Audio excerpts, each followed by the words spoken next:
One word on every liquor bottle, the paint in every mirror, both come from a chapter your Bible left out. The Book of Enoch was removed from the Bible by the Council of Laodicea in 364 AD, banned, hidden, called dangerous by the church. But when the Dead Sea Scrolls surfaced at Qumran in 1947, 11 copies of Enoch came with them. Azazel is named in the oldest of them. Chapter 8 of 1st Enoch names the crafts Azazel taught. One of them is on your lips this week. In the next several minutes, you will see the 12 arts, the desert prison where an archangel was ordered to bury him, in the word on every bottle that still pronounces his name. If forbidden biblical history fascinates you, hit subscribe. Every week, we uncover another name the church tried to bury. If you open Leviticus 16, all you get is this: 2 goats standing at the door of the tent of meeting, lots cast between them. 1 goat for the Lord, 1 goat for Azazel. The second goat, the one designated for Azazel, is not sacrificed. It has the sins of the people confessed over its head, and it is sent away into the wilderness alive. That is the whole appearance of the name Azazel in the entire canonical Hebrew Bible. 3 verses, 1 ritual, in a name that is never once explained. Genesis 6 is not much longer. The sons of God saw that the daughters of men were fair, and they took them wives. Their offspring were giants. There were giants in the earth in those days, and also after that. 6 verses. No names of the sons of God, no teachings, no punishments, no mountain, no oath. Jude 14 and 15 in the New Testament quotes Enoch by name. Enoch, the 7th from Adam, prophesied of these. The apostle is quoting a book that is not in his own Bible. In that book, when you go and find it, contains all the material the canon left out. The canonical text hints. The older Jewish tradition explains. But the older Jewish tradition was not nearly so restrained. The list survived, but only because someone took it the long way round. In the winter of 1952, 5 years after the first scrolls had come out of the cliffs above the Dead Sea, Bedouin of the Ta'amira tribe found the cave the scholars would eventually label Cave 4. It sits within sight of the ruined settlement of Qumran. It held the wreckage of a library, roughly 15,000 fragments from more than 500 manuscripts. Among them were 11 fragmentary copies of the Book of Enoch, written in Aramaic. Paleographers date the oldest of those copies, cataloged as Fragment 4 Q201, to around 200 BC. Older than Christianity, older than almost every surviving manuscript of the Hebrew Bible. The scribes who copied it were working in Aramaic long before the Ge'ez tradition that eventually preserved the whole book had even begun. The man who spent the better part of 2 decades reassembling those fragments was a Polish priest named Joseph Milik. His volume, The Books of Enoch, Aramaic Fragments of Qumran, Cave 4, was published by Oxford's Clarendon Press in 1976. It remains the foundation of the field. In it, Milik notes something the Ethiopic tradition had never let you see. In the older Aramaic stratum, the 10th of the 20 chief watchers is not called Azazel. He is called Asael. The Greek chronographer George Syncelus, working from a still different manuscript line, calls him Azael in both the muster roll and the judgment scene. The name we know from the Ethiopic Bibles the Ethiopian church preserved, Azazel, is one branch of 3. We also have the Ethiopian route because we need it. In 1773, a Scottish explorer named James Bruce returned from 5 years in the Ethiopian highlands with 3 Ge'ez copies of the complete Book of Enoch. The Ethiopian Orthodox Church had never stopped reading it. The Western churches had simply forgotten. Bruce deposited a copy at the Bodleian Library at Oxford, where it sat largely ignored for nearly 50 years. In 1821, an Oxford professor named Richard Lawrence produced the first English translation. In 1912, the Oxford scholar R. H. Charles produced the standard critical edition, working from Ge'ez, Aramaic, and Greek fragments together, and published it at Oxford University Press. When I quote from 1st Enoch in this episode, I am quoting from Charles. And what Charles has to give us is a passage in which the teacher was punished, and yet the lesson was not. So here is what the text says. Charles renders 1 Enoch chapter 8 verse 1 in one sweeping sentence.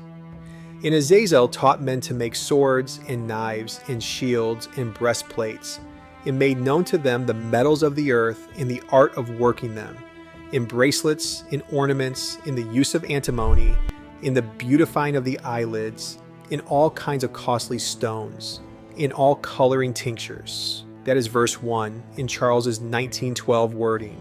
Verse 2 follows immediately. And there arose much godlessness, and they committed fornication, and they were led astray, and became corrupt in all their ways. One verse of teaching, one verse of consequence. The scribe leaves no space between them. Verse 3 assigns the parallel teachings to the other chiefs. Semjaza taught enchantments and root cuttings. Armoros, the resolving of enchantments. Barakijal, astrology. Kokabel, the constellations. Ezekiel, the knowledge of the clouds. Arakiel, the signs of the earth. Shamsiel, the signs of the sun. And Sariel, the course of the moon. 9 chiefs, 9 crafts. The remaining 11 watchers named in chapter 6 are, in the extant text, given no assigned teaching. That is 1 Enoch chapter 8, verses 1 through 3, exactly as Charles rendered it in 1912. George Nickelsburg's Fortress Press commentary of 2001 keeps very close to the same wording.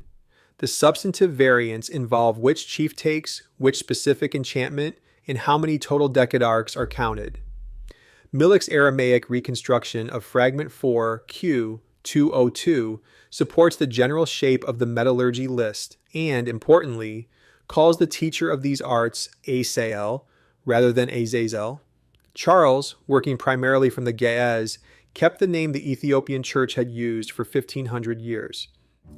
Now look at what the list actually is, because the order matters. 12 items in Charles's ordering: swords, knives, shields, breastplates, metals of the earth, the art of working them, bracelets, ornaments, antimony, the beautifying of the eyelids, costly stones, coloring tinctures. Cluster the list and something unusual appears. The first 4 items are weapons.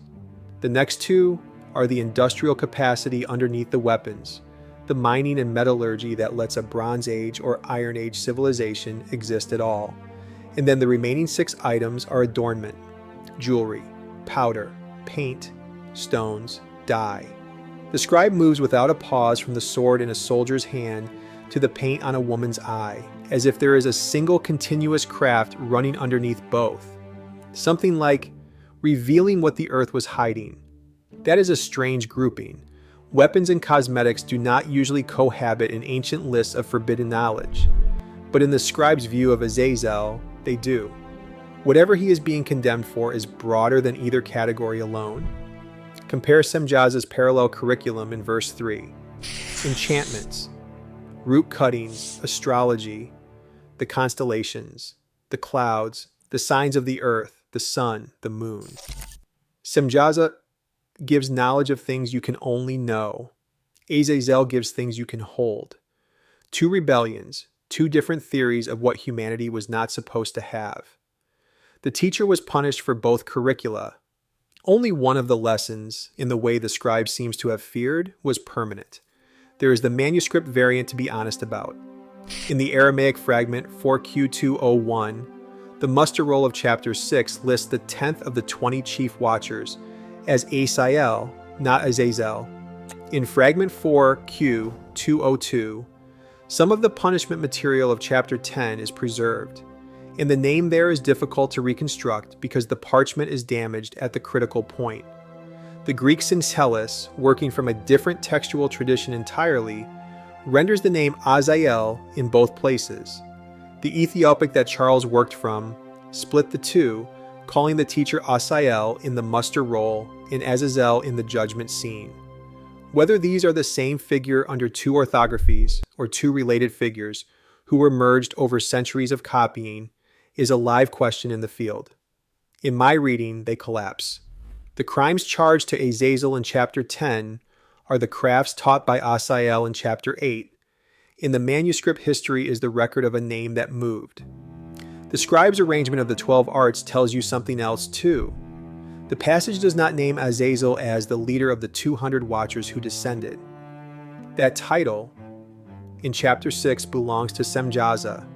Azazel is one of 20 chiefs of tens, ranked 10th in the Aramaic list. He is a middle manager. But when heaven eventually assigns blame in chapter 10, verse 8, the entire weight of the earth's corruption is laid on him rather than on Semjaza. That verse is the strangest sentence in the chapter, and we will come back to it. The consequences arrived first. Chapter 9 of 1st Enoch shifts point of view. The scene rises. Michael, Uriel, Raphael, and Gabriel look down from heaven and see what the 200 and their teachers have set loose on the earth. Blood is being shed everywhere. Lawlessness is being wrought, and the 4 archangels bring the case to God. Their report in chapter 9, verse 6, is specific about the ringleader. Charles has it. See then what Azazel has done, who has taught all unrighteousness on earth, and revealed the eternal secrets which were preserved in heaven. The eternal secrets which were preserved in heaven. That is the framing. The metallurgy and the eye paint are not neutral technologies. In the scribe's theology, they were held back on purpose. Azazel gave them to us the way a locksmith gives a set of keys to a burglar. Then chapter 10, verses 4 through 6, in Charles's 1912 wording. And again the Lord said to Raphael, bind Azazel hand and foot, and cast him into the darkness, and make an opening in the desert, which is in Dudale, and cast him therein, and place upon him rough and jagged rocks, and cover him with darkness, and let him abide there forever, and cover his face that he may not see light. And on the day of the great judgment, he shall be cast into the fire. Every element of that sentence matters. Raphael, not Michael, gets the assignment. The prison is not fire. It is a pit in a desert. The pit has a specific name, Dudale. The stones piled over it are rough and jagged. The face is covered. The verdict is until the great judgment, at which point the punishment escalates. Nobody knows where Dudale is. Some rabbinic sources link the location to the ravine off which the Yom Kippur scapegoat was pushed, called Suk in Mishnah Yoma 6:6. That would put the pit somewhere in the Judean desert east of Jerusalem. The connection is speculative, but if it holds, it closes a loop that Leviticus 16 left open. The goat for Azazel is being sent, in a sense, to Azazel. The ritual is returning something to the one who taught what was returned. The Greeks tell a version of this story too. Aeschylus, writing in the 5th century BC in Prometheus Bound, gives us a titan chained to a rock in a desolate place for giving fire and craft to men. The eagle comes for his liver. The scribe of 1st Enoch was working perhaps 2 centuries later from a Semitic tradition that reached the same shape from the other direction. Then verse 8 of chapter 10. Charles, the whole earth has been corrupted through the works that were taught by Azazel. To him ascribe all sin. The teacher was buried under rocks in a desert nobody has located. The lesson never lay down beside him. There is a specific reason we can walk that fingerprint forward almost 2,000 years. Around 202 AD, a Latin Christian theologian named Tertullian, working in Carthage, wrote a treatise called On the Apparel of Women. In it, he argued that Christian women should not paint their eyes, dye their hair, or wear elaborate jewelry, and he grounded that argument in a specific scriptural authority. The angels, he wrote, who fell from heaven, revealed to humanity the material substances and their charms, of gold and of lustrous stones, and taught men how to work them, and by instructed them, among other things, in the virtues of eyelid powder and the dyeings of fleeces. His source, he says by name, is Enoch. Tertullian defends the Book of Enoch as scripture explicitly and reminds his readers that the Apostle Jude cites Enoch too, which he takes as a settled matter. His argument would eventually lose. Athanasius of Alexandria's festal letter in 367 AD fixed the New Testament canon that excluded Enoch, and by the Council of Laodicea a few years earlier, the exclusion was already the working position of the Western churches.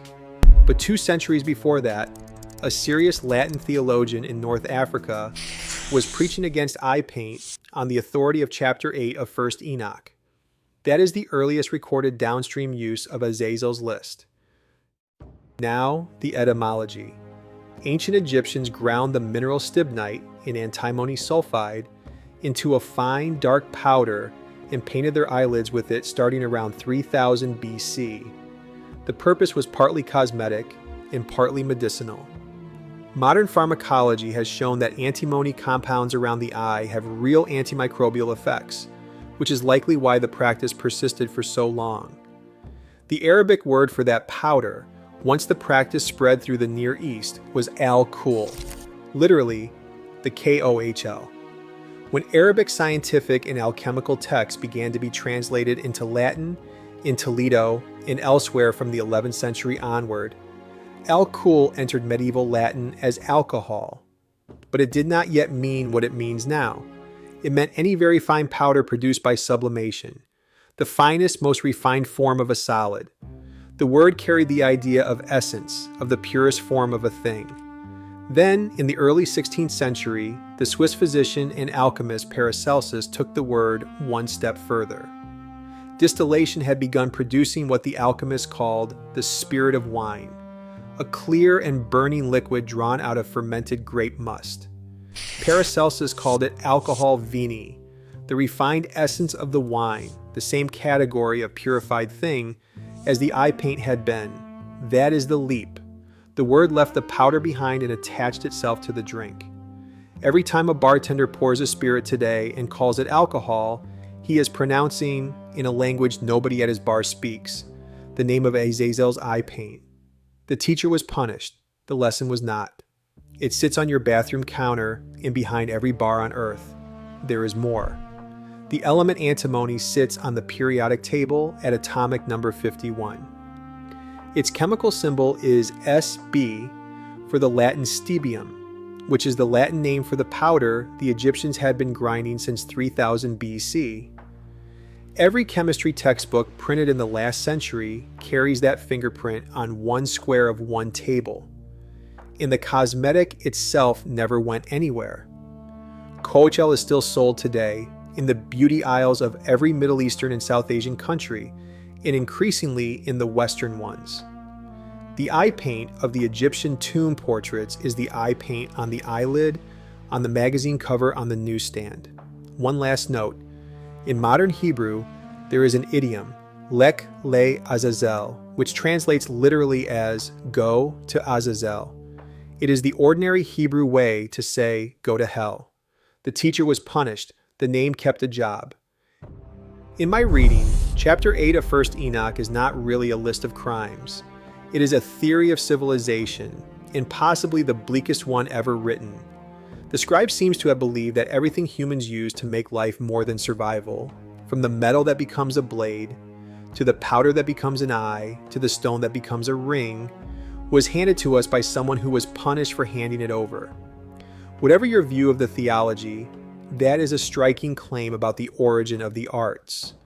The arts are on loan from a rebel, and yet one sentence in the judgment still refuses, at least for me, to sit straight. It is the line in chapter 10, verse 8. To him ascribe all sin. Azazel was not the leader of the rebellion. Semjaza was. Semjaza spoke first on Mount Hermon. Semjaza swore the oath. Semjaza fathered the first of the giants.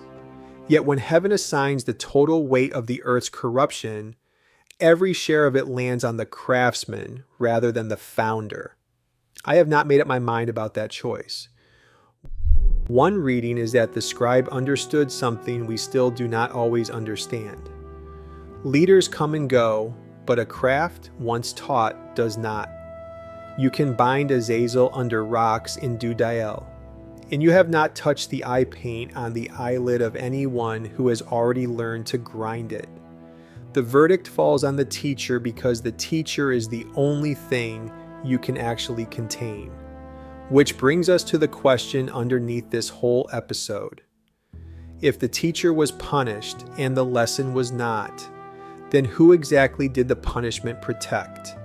Next time, we go up the mountain.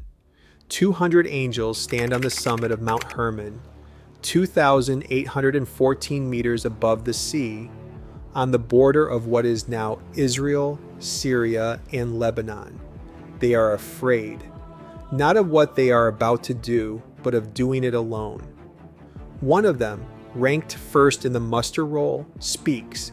His name is Semjaza. He has a specific problem to solve. How do you make 199 other angels commit to an act that will end them in a way that no one of them can back out and turn evidence against the rest? The scribes of First Enoch preserve the exact mechanism he used. It is one of the oldest recorded criminal conspiracies in human literature, and it is signed on the top of a real mountain that still stands today. That is the next episode.